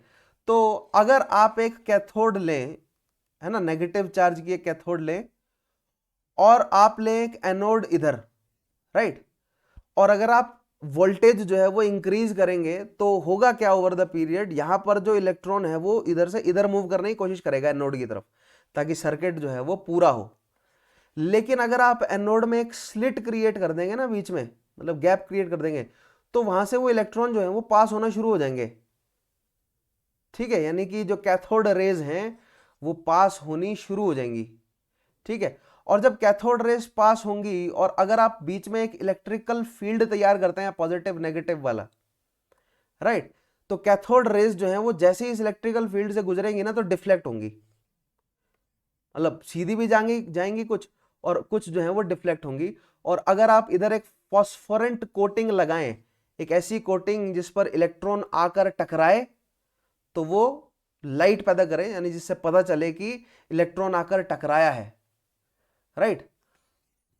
सो अगर आप यहां पर इलेक्ट्रिक फील्ड नहीं लगाते हैं, वैसे हमें कैथोड रे एक्सपेरिमेंट इतना डिटेल में समझने की जरूरत नहीं है, इसलिए मैं बहुत मोटे मोटे तरीके से आपको समझा रहा हूं कि बेसिकली इलेक्ट्रॉन कैसे डिस्कवर किया गया होगा, है ना। तो सबसे पहले ये अज्यूम किया गया कि इलेक्ट्रॉन के ऊपर, अगर इलेक्ट्रॉन है तो उसके ऊपर नेगेटिव चार्ज है, और अगर नेगेटिव चार्ज है ना उसके ऊपर, तो अगर आप उसे इलेक्ट्रिक फील्ड से गुजारेंगे तो उसमें डिफ्लेक्शन आएगा, क्योंकि अगर वो पॉजिटिव की तरफ जा रहा है तो वो, अगर वो पॉजिटिव यानी कि अगर आप मतलब इलेक्ट्रिक फील्ड में अगर पॉजिटिव यानी एनोड की तरफ अगर इलेक्ट्रॉन जा रहा है तो सॉरी, एक सेकंड एक सेकंड, बिल्कुल बेसिक से समझेंगे। अगर इलेक्ट्रिक फील्ड नहीं है तब तो वो सीधा सीधा निकल जाएगा, राइट। और अगर इलेक्ट्रिक फील्ड है तो वो एनोड की तरफ मुड़ेगा, क्यों, क्योंकि कैथोड उसको रिपेल करेगा, है ना, like charges they repel each other. तो अगर हमें इस अपर हाफ में अगर रेडिएशन देखने को मिलता है, या अगर हमें मतलब फॉस्फोरेसेंट कोटिंग में अगर हमें रीडिंग्स देखने को मिलती हैं, है ना, जैसे ही हमने इलेक्ट्रिक फील्ड जो है वो तैयार किया, दैट मीन्स इधर से जो भी पार्टिकल गुजरा था वो नेगेटिवली चार्ज था, क्यों, क्योंकि वो नेगेटिवली चार्ज प्लेट से रिपेल हुआ और वो पॉजिटिवली चार्ज प्लेट की तरफ मूव हुआ। इसीलिए हमें इस कर्व के अपर हाफ में जो है वो रीडिंग देखने को मिलेंगी, लोअर हाफ में रीडिंग देखने को नहीं मिलेंगी। यहां से हमें पता चलता है कि मैटर में जो है वो क्या है, इलेक्ट्रॉन प्रेजेंट है, एक नेगेटिव चार्ज का सब एटॉमिक पार्टिकल जो है वो प्रेजेंट है, राइट। तो ये बिल्कुल बेसिक एक्सपेरिमेंट है, बेसिक तरीके से मैंने आपको समझाया कि जे थॉमसन, वैसे तो बहुत कॉम्प्लेक्स एक्सपेरिमेंट है ये, लेकिन बिल्कुल बेसिक एक्सपेरिमेंट है कि यहां से अगर आप करंट पास करते हैं और अगर कोई नेगेटिवली चार्ज्ड पार्टिकल है तो वो ऊपर की तरफ डिफ्लेक्ट होगा, पॉजिटिव की तरफ चला जाएगा और इधर अपर हाफ में उसकी रीडिंग आ जाएगी। तो अगर अपर हाफ में रीडिंग आई, जो कि आई, तो जे थॉमसन ने क्या कंक्लूड किया कि कोई भी मैटर है उसका जो फंडामेंटल पार्टिकल है यानी एटम है, उस एटम में एक सब एटॉमिक पार्टिकल है इलेक्ट्रॉन नाम का। यहां से इलेक्ट्रॉन जो है वो डिस्कवर कर लिया गया। This is cathode ray experiment, जो कि हमें इतना डिटेल में समझने की जरूरत नहीं है, ठीक है। जस्ट आपको बिल्कुल बेसिक फंडा जो है वो पता होना जरूरी है कि डिफ्लेक्शन वाला पॉइंट जो है वो मैं आपको बताना चाह रहा था, ये फंडा आपको समझना जरूरी है। डिफ्लेक्शन क्या है, अभी इतना डिटेल में नहीं जाना कि आपको ये इलेक्ट्रॉन यहां से जंप क्यों किया, कैसे जंप किया हमने, इतना क्या वोल्टेज डिफरेंस क्रिएट कर दिया कि इलेक्ट्रॉन जंप कर गया यहां से, ये चीज अभी आपको समझनी जरूरी नहीं है। धीरे धीरे जब हम इलेक्ट्रिक करंट आपको मैं समझाऊंगा, देन आई विल एक्सप्लेन कि हाउ इलेक्ट्रॉन जंप्स, राइट। आगे बढ़ते हैं, नेक्स्ट बात करते हैं प्रोटॉन्स की, ठीक है। तो इलेक्ट्रॉन आपको समझ आया, जे थॉमसन ने रिलेटिव मास, रिलेटिव चार्ज, दो चीजें हमें समझ आई, स्टैंडर्ड मास और स्टैंडर्ड चार्ज भी हमें समझ आया इलेक्ट्रॉन का, ठीक है। प्रोटॉन की बात करते हैं, it was discovered bye Goldstein, मैंने बोला ना जर्मन साइंटिस्ट थे, बट नेम्ड बाय रदरफोर्ड, लेकिन जर्मन साइंटिस्ट थे वो, फिर एफआरएस हैं, रदरफोर्ड, तो एफआरएस का के द्वारा जो स्टडी हुई वो ज्यादा पॉपुलर हुई, क्योंकि इंडिया कॉमनवेल्थ का हिस्सा है, हमारे पास हमारे यहाँ पर हमारे सिलेबस में अगर पढ़ाया जा रहा है कि प्रोटॉन जो है वो अगर रदरफोर्ड ने नेम किया है ना, सब एटॉमिक पार्टिकल को, तो दैट मीन्स समझ रहे हैं कुछ ना कुछ कॉलोनियल बैकग्राउंड उसका है ही, राइट। यार इस पॉइंट पर कॉलोनियल बैकग्राउंड है या नहीं इतना आपको सोचने की जरूरत नहीं है, बट स्टिल मैंने समथिंग आपको सोचने के लिए दिया। मतलब मैं नहीं चाहता कि आप बिल्कुल ही नाइव बने रहें, थोड़ा ग्लोबल पर्सपेक्टिव उठाएं। तो यहाँ पर सवाल ध्यान में आपके तुरंत आना चाहिए, सर क्या जर्मनी में गोल्डस्टीन पढ़ाया जाता है? तो जर्मनी में जब तक, समझ रहे हैं, जर्मनी जब तक अलग था, मतलब वर्ल्ड वॉर 2 से पहले, तब तक तो गोल्डस्टीन जैसे इन सब साइंटिस्ट का नाम फेमस था। देन वर्ल्ड वॉर 2 के बाद जो है वहां पर भी चला, फिर मतलब जो एलाइज हैं उनका सिलेबस जो है वो उन राष्ट्रों में भी पढ़ाया गया है। नेक्स्ट देखते हैं, it is slightly smaller in mass than neutrons with a relative mass of 0.99। ठीक है, तो यहां पर अब प्रोटॉन का रिलेटिव मास क्या है? न्यूट्रॉन का अगर 1 है तो प्रोटॉन का है 0.9986। तो neutron and protons are almost, देख रहे हैं, 0.9986। मुझे बताएंगे what is the difference between a mass of a proton and neutron? Relative mass में डिफरेंस कितना है? ठीक है, और अगर आप यूनिट्स में देखेंगे, स्टैंडर्ड यूनिट्स में, तो इट इज 1.673 इंटू 10⁻⁻27 kgs। ठीक है, स्टिल बहुत ही ज्यादा छोटा पार्टिकल है ये, है ना। यहां पर कितना था? -31, और इधर कितना है? -27 kg, राइट। ये मल्टीप्लीकेशन का साइन है और ये ऊपर है -27 kg, right. So relative mass आपको समझ आया प्रोटॉन का? Who discovered proton? So Goldstein ने किया था वैसे तो, बट रदरफोर्ड वाला एक्सपेरिमेंट ज्यादा जो है वो फेमस है, अदरवाइज इनिशिएशन जो है वो गोल्डस्टीन ने किया था। It has relative charge of +1। अब रिलेटिव किससे? न्यूट्रॉन से। सो न्यूट्रॉन से +1 है इसका चार्ज प्रोटॉन का, और न्यूट्रॉन से -1 चार्ज होता है इलेक्ट्रॉन का। और न्यूट्रॉन का किसका है? किस पर है? 0 पर चार्ज रख लीजिए, न्यूट्रल है, राइट। इट्स एब्सोल्यूट चार्ज, और यूनिट्स में देखेंगे तो देखिए यहां पर नेगेटिव में रखा गया है। नेगेटिव इसलिए रखा था मैंने यहां पर क्योंकि, खैर मैं आपको बताऊंगा नेगेटिव में, माइनस में क्यों रखते हैं हम इलेक्ट्रॉन के चार्ज को, है ना। और इसको हमने पॉजिटिव में रखा, पॉजिटिव 1.6 इंटू 10⁻⁻19 कूलम। अब आप कहेंगे सर कि ये तो प्रोटॉन का चार्ज तो बिल्कुल सेम है इलेक्ट्रॉन के चार्ज से, बट द डिफरेंस दिस कि इलेक्ट्रॉन का चार्ज हमने नेगेटिव में लिया और प्रोटॉन का चार्ज लेंगे हम पॉजिटिव में। लेकिन इलेक्ट्रॉन और प्रोटॉन के मासेस में तो बहुत ज्यादा डिफरेंस है, बहुत ज्यादा डिफरेंस होता है। ठीक है, -27 -31 में, लेकिन उनके चार्जेस सेम है। ठीक है, तो एनर्जीज अगर आप देखें मास के हिसाब से कंपेयर करें, अगर आप मतलब चार्ज को, अगर आप मतलब इलेक्ट्रिक एनर्जी के साथ हम अगर जब रिलेट करके देखेंगे चार्ज को, तो अगर आप इलेक्ट्रिक एनर्जी को ही मानते हैं चार्ज, तो आप उस हिसाब से देखेंगे तो प्रोटॉन का चार्ज जो है वो इलेक्ट्रॉन के चार्ज से कम आपको नजर आएगा। दो प्रोटॉन और इलेक्ट्रॉन का चार्ज सेम है, क्यों कम नजर आएगा? क्योंकि इलेक्ट्रॉन का मास भी तो कम है ना, तो कम मास में ज्यादा चार्ज प्रोड्यूस कर रहा है इलेक्ट्रॉन, और प्रोटॉन ज्यादा मास में वही सिमिलर चार्ज प्रोड्यूस कर रहा है। बट फिर वो नंबर पर डिपेंड कर जाएगा ना कि इलेक्ट्रॉन कितने हैं, है ना। प्रोटॉन मतलब मान लीजिए कि सेम मास ऑफ प्रोटॉन और सेम मास ऑफ इलेक्ट्रॉन अगर आप लेंगे तो चार्ज इलेक्ट्रॉन का ज्यादा हो जाएगा। क्यों? क्योंकि इलेक्ट्रॉन कम मास में ज्यादा चार्ज प्रोड्यूस कर रहा है। आई होप ये फंडा आपको समझ आया होगा। खैर ये मास वाला जो फंडा है, जब एटॉमिक मासेस या सब एटॉमिक मासेस को आगे हम डिस्कस करेंगे, then we will study. But दूसरी चीज ये भी कि पार्टिकल फिजिक्स में या मतलब ये इन सब पे हम स्पेसिफिक इन्हीं टॉपिक को थोड़ी पढ़ रहे हैं, आगे चलकर यही न्यूमेरिकल्स हमें थोड़ी सॉल्व करना है। हम तो बिल्कुल बेसिक कॉन्सेप्ट समझा रहा हूं मैं आपको। तो यहाँ पे आपको रिलेटिव मास और रिलेटिव चार्ज का कॉन्सेप्ट जो है वो पता होना चाहिए, किसका? प्रोटॉन का। ठीक है, इतना आपको न्यूमेरिकल थोड़ी सॉल्व करना है हमने, है ना। It was discovered in gold foil experiment. हमें यह पता होना चाहिए कि प्रोटॉन और इलेक्ट्रॉन किन एक्सपेरिमेंट्स से पता चला हमें इसके बारे में। तो प्रोटॉन के बारे में पता चलता है हमें रदरफोर्ड के फेमस गोल्ड फॉयल एक्सपेरिमेंट्स पे। अब आप कहेंगे कि सर गोल्डस्टीन ने भी कैसा एक्सपेरिमेंट किया था? तो ये गोल्ड फॉयल एक्सपेरिमेंट जो है वो उस समय बहुत सारे साइंटिस्ट कर रहे थे। ठीक है, सो ये है gold foil experiment. Gold foil experiment क्या है? बेसिकली इसमें एक जो है वो रेडियो एक्टिव सोर्स रहता है, एक रहती है गोल्ड फॉइल, जिसकी कोशिश की जाती है कि 1000 एटम्स के आसपास जो है वो पतली गोल्ड फॉइल क्रिएट की जा सके। ठीक है, और फिर एक रहती है क्या बोलते हैं इसको आप? Fluorescent screen. ठीक है, इस तरह। फिर आप जब रेडियो एक्टिव पार्टिकल में से निकलते हैं अल्फा पार्टिकल, अल्फा रेज निकलती हैं, ठीक है। अब जब अल्फा रेज या अल्फा पार्टिकल्स आप गोल्ड फॉइल से गुजारेंगे ना, ठीक है, तो वो डिफ्लेक्ट होकर कहां पर लगेंगे, या तो इस स्क्रीन पर लगेंगे, राइट, तो वहां से हमें रीडिंग आती है। सो बेसिक फंडा क्या है इस गोल्ड फॉइल एक्सपेरिमेंट का, कि एक रेडियो एक्टिव मैटर है जो कि अल्फा पार्टिकल्स रिलीज करता है, alpha particles are positively charge, आप कह लीजिए कि वो प्रोटॉन्स हैं, ठीक है। तो उनको प्रोटॉन कहने से पहले उनको पहले अल्फा पार्टिकल्स कहा जा रहा था, पॉजिटिवली चार्ज थे वो, क्योंकि, ठीक है, alpha particles they were positively charge, और ये हैं वो गोल्ड एटम्स।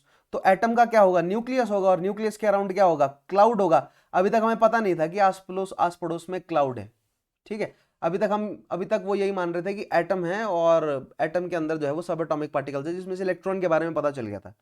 अब हमें प्रोटॉन के बारे में पता चलने जा रहा था। कैसे पता चलने जा रहा था, because alpha particles are positively charge. अभी तक अल्फा पार्टिकल्स को प्रोटॉन नहीं कहा गया था, बट अभी तक यह पता था कि alpha particles are positively charge.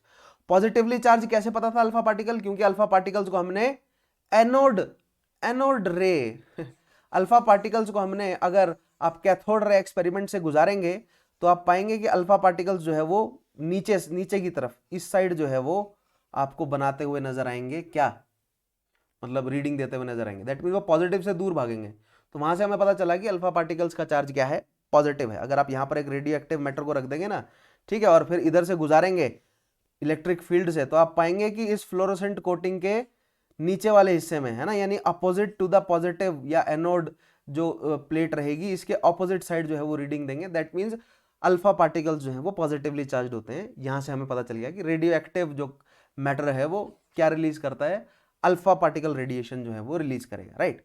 Now अब आप अगर इस अल्फा पार्टिकल रेडिएशन को गोल्ड फॉइल से गुजारेंगे, तो गोल्ड फॉइल में अभी तक हमें क्या पता है कि एटम है, लेकिन एटम में क्या क्या है हमें ये नहीं पता, उसमें से हमें इलेक्ट्रॉन का पता चल गया है, ठीक है। तो अगर ये अल्फा पार्टिकल्स बिल्कुल सीधे गुजर जाते हैं, सो दैट मीन्स क्या, दैट मीन्स एक एटम में पॉजिटिव चार्ज नहीं होता है ना।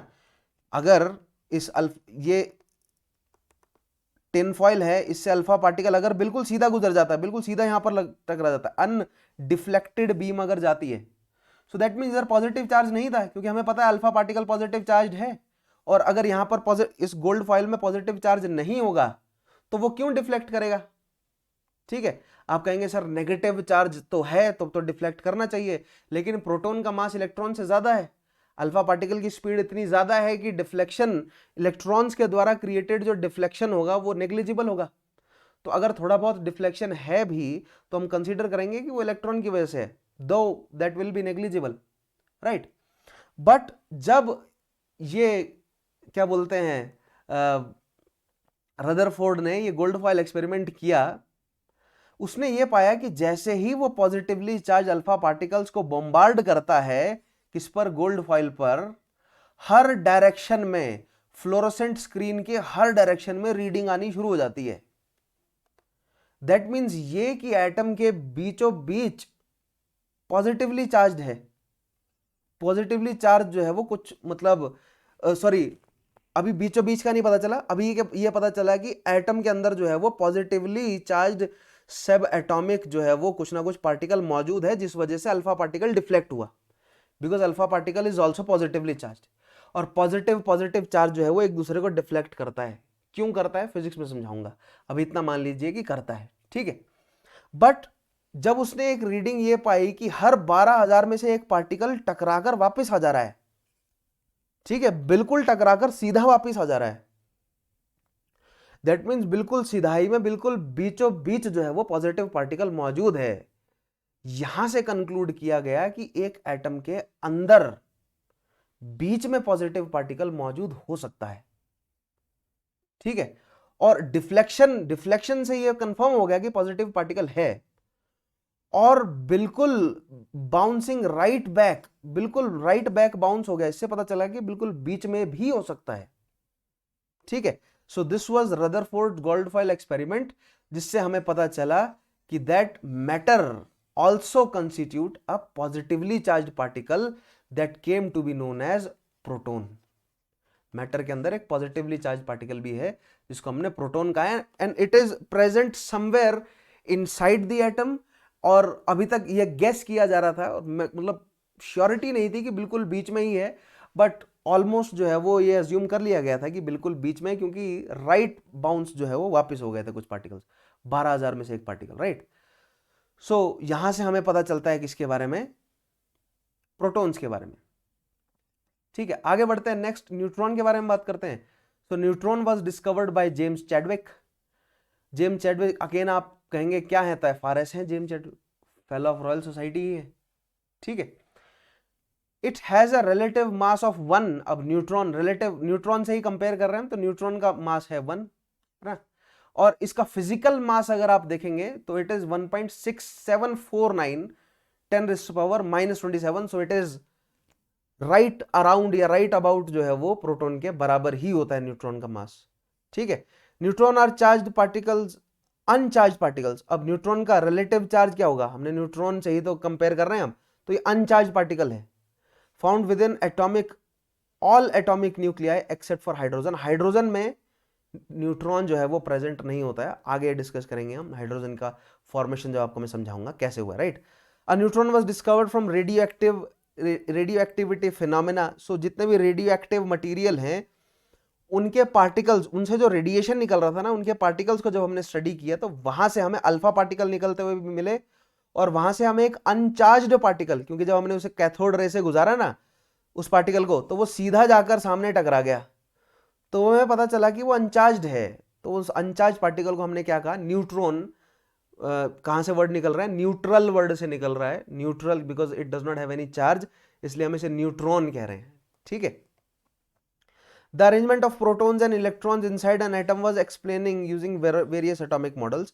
तो अब देखते हैं वेरियस एटॉमिक मॉडल्स वो कौन कौन से हैं जिससे एटम के अंदर इलेक्ट्रॉन, प्रोटॉन और न्यूट्रॉन की पोजीशन को डिफाइन करने की कोशिश की गई। अब इलेक्ट्रॉन, प्रोटॉन और न्यूट्रॉन मौजूद हैं, वो हमें कैसे पता चला, मतलब समझ रहे क्या बोलते हैं, कैथोड रे एक्सपेरिमेंट से, गोल्ड फॉयल एक्सपेरिमेंट से, यहां से पता चलता है कि सब एटॉमिक पार्टिकल्स मौजूद हैं एक एटम के अंदर, ठीक है, जिसमें कुछ पार्टिकल्स नेगेटिवली चार्ज हैं, कुछ पॉजिटिवली चार्ज हैं, कुछ न्यूट्रल है। न्यूट्रल को कहा हमने न्यूट्रॉन, इलेक्ट्रॉन कहा नेगेटिव को, और प्रोटॉन को कहा हमने पॉजिटिव। बहुत ही ज्यादा इंपॉर्टेंट पॉइंट, किन ने डिस्कवर किए, इनका नाम भी आपको पता होना जरूरी है। आगे बढ़ते हैं नेक्स्ट। अब देखते हैं एक एक करके मॉडल ऑफ एटम। तो सबसे पहले हमने डाल्टन की एटॉमिक थ्योरी देखी थी, डाल्टन ने एटम का मॉडल नहीं दिया था, जे थॉमसन ने जो है वो एटम का मॉडल दिया। जे थॉमसन ने क्या किया, जे थॉमसन ने कैथोड रे एक्सपेरिमेंट किया, उसने बताया कि इलेक्ट्रॉन मौजूद है, तो अब उन्होंने एक्सप्लेन करना शुरू किया कि मॉडल ऑफ एटम क्या रहेगा, है ना। तो Thomson propose the model of an atom to be similar to that of Christmas pudding, या खीर होती है ना जिस तरह, ठीक है। आप अगर खीर देखते हैं तो अगर आप खीर को प्लेन बनाएंगे तो नहीं, अगर आप खीर में बहुत सारा अगर नट्स को मिक्स करते हैं ना, तो आप पाएंगे कहीं बादाम, कहीं इलायची, कहीं किशमिश, राइट। तो एक खीर के अंदर जो है वो जिस तरह एम्बेडेड होते हैं ड्रेसिंग्स या मतलब नट्स वगैरह एम्बेडेड होते हैं, उसी तरह एटम के अंदर जो है वो सब एटॉमिक पार्टिकल्स जो हैं वो एम्बेडेड है, right. The electrons in a sphere of positive charge. अब कैसे है कि पॉजिटिव चार्ज का स्फीयर है, ये पूरा स्फीयर जो है वो कैसा है, पॉजिटिव चार्ज है, और उसमें इलेक्ट्रॉन्स एम्बेडेड हैं अंदर, राइट। वर लाइक currents या dry fruits in a spherical Christmas pudding. According to this model, an atom consists of a positively charged sphere and the electrons are embedded in it. Statement से ज्यादा ही image आपको समझाएगी, देखिएगा ये रही image. तो ये वो पॉजिटिवली चार्ज्ड स्फीयर है, पूरा स्फीयर पॉजिटिवली चार्ज्ड है और इसमें इलेक्ट्रॉन है अंदर, ठीक है। तो अगर आप जे थॉमसन का मॉडल उठाएं, ठीक है, और जे थॉमसन के मॉडल को अगर आप रदरफोर्ड के गोल्ड फॉयल एक्सपेरिमेंट से कंपेयर करें, है ना, तो that means according to J Thomson कि जो गोल्ड का जो फॉयल है उसके अंदर जो एटम होंगे, वो एटम जो है वो क्या होंगे, पॉजिटिवली चार्ज्ड स्फीयर हैं जिसके अंदर जो है वो इलेक्ट्रॉन है। लेकिन फिर रदरफोर्ड ने क्या किया, गोल्ड फॉयल एक्सपेरिमेंट किया, उसमें उन्होंने क्या किया, बीच में से गुजारे क्या, अल्फा पार्टिकल्स। तो अगर ये सभी पॉजिटिवली चार्ज्ड स्फीयर होते तो अल्फा पार्टिकल पहली बात तो बीच से गुजरते ही नहीं, गुजरते ही तो मतलब बहुत दूर से, मतलब बहुत बड़े डिफ्लेक्शंस देखने को मिलते हैं आपको बाहर से ही, बीच से गुजरने ही नहीं देते। मैक्सिमम जो है वो चार्ज वापस हो जाता है रिफ्लेक्ट बैक। क्यों? क्योंकि पूरा का पूरा पॉजिटिवली चार्ज स्फीयर है ना। बट रदरफोर्ड एक्सपेरिमेंट में ये सारे, ये मैक्सिमम जो चार्ज है वो बीच से पास हो गया। मैक्सिमम अल्फा पार्टिकल यानी पॉजिटिव चार्ज जो है वो बीच से पास हो गया ना। दैट मीन थॉमसन का मॉडल गलत है, यानी एक पॉजिटिव स्फीयर नहीं है ना। पॉजिटिव चार्ज तो बीच में, आस पड़ोस में जो है वो नेगेटिव चार्ज कह सकते हैं आप। ठीक है, तो दैट मीन्स ये कि थॉमसन का मॉडल जो है फिर वो रदरफोर्ड के मॉडल ने फिर आगे जो है वो चैलेंज किया। इतना पॉइंट आपको ध्यान रखना है ना। The negative and positive charges are equal in magnitude. Negative positive charge जो है वो एक एटम के अंदर बराबर है, इसीलिए एक एटम जो है वो न्यूट्रल रहता है। अब यहां पर न्यूट्रॉन एज अ डिफरेंट सब एटॉमिक पार्टिकल्स एक्सप्लेन करने से एक्सप्लेन नहीं कर पाए जे थॉमसन। उन्होंने कहा कि पॉजिटिव और नेगेटिव चार्ज एक दूसरे को कैंसल आउट कर देते हैं, इसीलिए हमें एक न्यूट्रल चार्ज देखने को मिलता है एटम में। ठीक है ना। क्या बोलते हैं, जो कैथोड रे एक्सपेरिमेंट है उसको अगर किया होगा अलग अलग पार्टिकल्स के लिए, पॉजिटिव नेगेटिव और न्यूट्रल पार्टिकल्स के लिए, तो देखा होगा ना पॉजिटिव वाले नीचे आकर टकराए होंगे, है ना, नेगेटिव वाले ऊपर आकर टकराए होंगे, और पॉजिटिव वाले न्यूट्रल वाले बिल्कुल बीच में आकर लगे होंगे फ्लोरोसेंट। अगर यहाँ पर क्या बोलते हैं पॉजिटिव फील्ड था और इधर नेगेटिव फील्ड था, राइट। और अगर आप इधर से किसी भी मैटर से, मतलब अगर आप रेडिएशन जो है वो प्रोड्यूस करवा रहे हैं तो, right. So the atom as a whole is electrically neutral. Atom को उन्होंने क्या कहा कि इलेक्ट्रिकली न्यूट्रल है। After Rutherford's experiment this model was rejected. क्यों? क्योंकि रदरफोर्ड ने बताया ना बीच से क्रॉस हो गया अल्फा पार्टिकल्स। तो अगर पूरा ही स्फीयर अगर पॉजिटिवली चार्ज है तो बीच से क्रॉस कैसे हो गया? तो एग्जैक्टली मतलब पूरी तरह रिफ्लेक्ट बैक हो जाने चाहिए थे पार्टिकल्स, पॉजिटिव पार्टिकल्स बीच से पास हो ही नहीं सकते थे, है ना। सो ये मॉडल जो है वो बाद में रिजेक्ट कर दिया गया। बाद में माना गया कि इसका रदरफोर्ड का मॉडल माना गया। रदरफोर्ड मॉडल ऑफ एटम देखते हैं क्या बोलता है। To know the arrangement of electrons in an atom, Rutherford's scattering experiment was done। है ना, रदरफोर्ड का अल्फा पार्टिकल स्कैटरिंग एक्सपेरिमेंट या गोल्ड फॉइल स्कैटरिंग एक्सपेरिमेंट जो है वो इस्तेमाल किया गया मॉडल तैयार करने के लिए एटम का। In this experiment fast moving alpha particles were made to fall on a thin gold foil. जैसे कि हमने देखा, he expected that a particle would be deflected by subatomic particles in the gold atoms but at smaller angles। उसको लगा smaller angles में जाएंगे, लेकिन जब उसने देखा तो हर डायरेक्शन में जो है वो डिफ्लेक्ट हो रहा है। दैट मींस बीच में बैठा हुआ है एक पॉजिटिवली चार्ज जो है वो पार्टिकल। ठीक है, तो थॉमसन का मॉडल क्या बोलता है? पॉजिटिव स्फीयर है, बीच में एम्बेडेड नेगेटिव पार्टिकल्स। तो अगर ऐसा होता और अगर आप गोल्ड फॉइल से गुजारते, ठीक है, तो पॉजिटिवली चार्ज्ड पार्टिकल्स या तो बिल्कुल ही यहां पर आकर टकराते, यहां पर बिल्कुल एग्जैक्टली जो है वो बाउंस बैक हो जाते। अगर स्पेसेस ज्यादा होते तो चला भी जाता बीच में से, राइट। बट रदरफोर्ड का मॉडल क्या बोलता है कि बीच में न्यूक्लियस है और आस पड़ोस में जो है वो इलेक्ट्रॉन है। अब वो इलेक्ट्रॉन कैसे घूम रहे हैं, कैसे नहीं घूम रहे हैं, वो इलेक्ट्रॉन्स के एनर्जी शेल्स के बारे में जानकारी रदरफोर्ड नहीं दे सके। ठीक है, उनका एक्सपेरिमेंट बेसिक था, गोल्ड फॉइल था, उन्होंने रेडिएशन डाला और डिफ्लेक्शन जो है वो ज्यादा हुआ। उन्होंने बोला कि पॉजिटिवली चार्ज, मतलब जो न्यूक्लियस है उसमें पॉजिटिव चार्ज है। ये नहीं कहा कि न्यूक्लियस इज होल, मतलब पूरी तरह पॉजिटिवली चार्ज है, लेकिन there is a positive charge in nucleus that deflected the positively charge alpha particles, right. और स्कैटर्ड पार्टिकल्स जो है वो आपको 360 डिग्रीज में ऑलमोस्ट फैलते हुए नजर आए। दैट मीन्स बिल्कुल बीच में है और वो स्फेरिकल है न्यूक्लियस, 360 डिग्रीज में उसने अगर फैलाया है रेडिएशन तो, right. However, the experiment gave unexpected results. Most of the fast-moving particles passed straight through the gold foil. Some of the alpha particles are deflected by foil by small angles. Surprisingly, 1 out of 12,000 particles appear to be rebound, right? Rutherford ने क्या conclude किया? तो maximum जो है वो पास हो गए, कुछ जो है वो एंगल्स में निकले और कुछ जो है वो एग्जैक्टली बाउंस बैक कर गए। ये तो थी ऑब्जर्वेशंस। कंक्लूजन क्या निकाला? There is a positively charge centre of an atom called nucleus.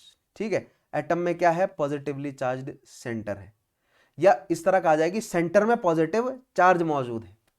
ठीक है, बाद में क्योंकि पता चला कि centre is not exactly positive charge, but there is a positive charge present at centre.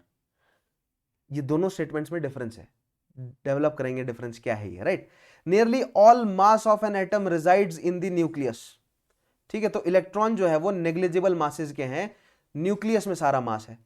Electron revolve around the nucleus in circular paths. अब यहां गलती कर गए रदरफोर्ड, उन्होंने कंपेयर कर दिया किससे, सोलर सिस्टम से, कि जिस तरह सोलर सिस्टम के न्यूक्लियस में सन है और प्लैनेट्स आसपास घूम रहे हैं, उसी तरह हमारे एटम के सेंटर में जो है वो न्यूक्लियस है और उसके आसपास जो है वो इलेक्ट्रॉन सर्कुलर पाथ्स में घूम रहे हैं, ठीक है। The size of nucleus is very small compare to that of size of atom. Next चीज, क्योंकि मैक्सिमम पार्टिकल जो है वो सीधा गुजर गए गोल्ड फॉइल से, दैट मीन्स पॉजिटिवली चार्ज जो सेंटर है वो बीच में है लेकिन वो बहुत छोटा है। That means there is a greater space between two nucleus of two atoms, बहुत बड़ा स्पेस जो है वो मौजूद है। यह हमें कहां से पता चलता है, गोल्ड फॉइल एक्सपेरिमेंट से, राइट। अब ड्रॉबैक क्या है रदरफोर्ड के मॉडल के, it could not explain the stability of atom. अब देखिएगा, अगर ये बीच में न्यूक्लियस है और इलेक्ट्रॉन अगर आस पड़ोस में घूम रहा है ना, तो दैट मीन्स इलेक्ट्रॉन के पास एनर्जी है अगर वो आसपास घूम रहा है, और अगर वो सर्कुलर पाथ में घूम रहा है तो उसके पास एक्सेलरेशन है, और एक्सेलरेशन बरकरार रखने के लिए आपको एनर्जी देता रहना पड़ेगा।